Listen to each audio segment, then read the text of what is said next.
Assalamualaikum warahmatullahi wabarakatuh. Perkenalkan, nama saya Alhamizah Fahim. Nama saya Wahyu Puji Lestari. Nama saya Vidya Budi Putri.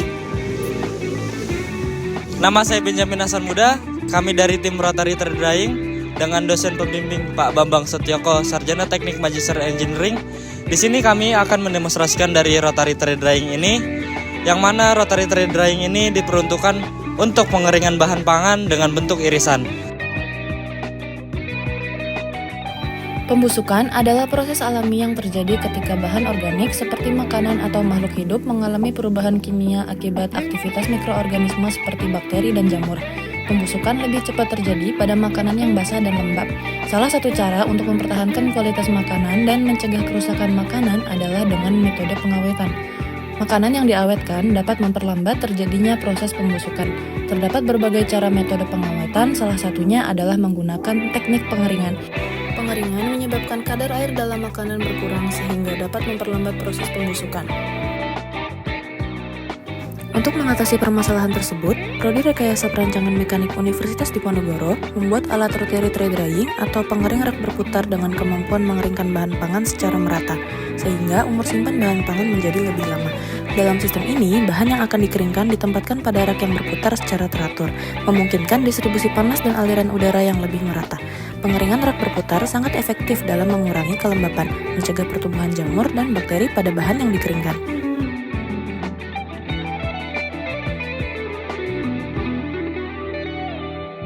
Pada alat ini terdapat panel kontrol yang berfungsi sebagai monitoring atau memantau kondisi mesin secara real-time melalui indikator dan alat ukur yang terpasang. Pada panel kontrol, terdapat termokopel berfungsi untuk mendeteksi suhu dan kelembapan yang terdapat pada ruang pengering. Kemudian, terdapat termokontrol berfungsi untuk mengatur batas suhu maksimal yang diinginkan. Berikutnya, terdapat lampu indikator berfungsi untuk memberikan informasi ketika katup solenoid pada kondisi normally open. Dilengkapi dengan inverter untuk mengatur kecepatan putaran yang dihasilkan dengan cara mengubah frekuensi dan tegangan yang diberikan. Selanjutnya, terdapat selektor switch berfungsi untuk mengatur aliran gas dari sumber ke burner kompor. Alat ini juga dilengkapi dengan emergency button yang dirancang untuk memberikan akses cepat untuk menghentikan mesin dalam situasi darurat. Berikut adalah cara kerja Rotary Trade Drying. Bahan makanan atau bahan pangan irisan dapat diletakkan pada rak pengering yang mempunyai sistem seperti biang lala. Untuk mengetahui kadar air awal bahan pangan irisan, dapat menggunakan alat ukur moisture meter.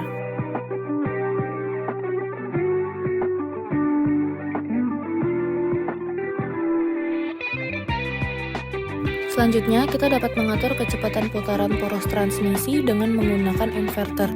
Di video kali ini, frekuensi yang diatur adalah 32 Hz atau 10,8 rpm. Selanjutnya dapat dilihat pada display termokontrol bahwa suhu yang terbaca di dalam ruang pengering yaitu 33 derajat Celcius dan suhu batas maksimal yang disetting adalah 60 derajat Celcius. Mekanisme Rotary Trade Drying ini menggunakan motor listrik sebagai penggerak yang dihubungkan dengan gearbox, kemudian menggerakkan sprocket dan rantai yang selanjutnya menggerakkan poros utama yang terhubung dengan jari-jari dan rak.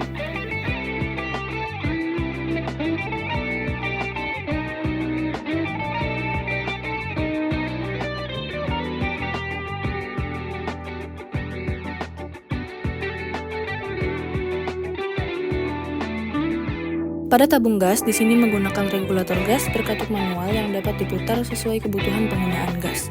Berlanjut ke burner yang digunakan adalah burner infrared yang dinyalakan menggunakan pemantik otomatis yang diatur oleh timer. Burner ini mampu mati secara otomatis apabila telah menyentuh suhu atas yang ditentukan dan dapat menyala kembali apabila menyentuh suhu bawah yang telah ditentukan juga. Kenapa demikian? Karena pada rangkaiannya terdapat indikator suhu yang mengatur solenoid valve, yang mana solenoid valve ini berfungsi untuk mengontrol aliran ke burner. Lanjut ke panel kontrol, di sini terdapat lampu indikator nyala burner dan di sini juga terdapat timer untuk mengatur lama nyala pemantik otomatis pada burner, seperti 5, 10, atau 15 detik dengan nyalanya lampu hijau menandakan nyalanya pemantik.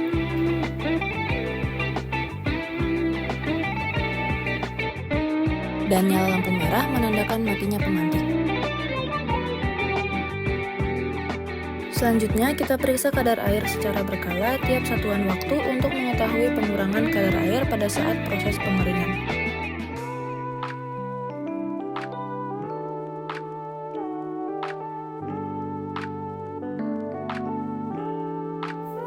Jika kadar air bahan telah mencapai standar kadar air yang dapat dikatakan kering, maka proses pengeringan dapat dihentikan.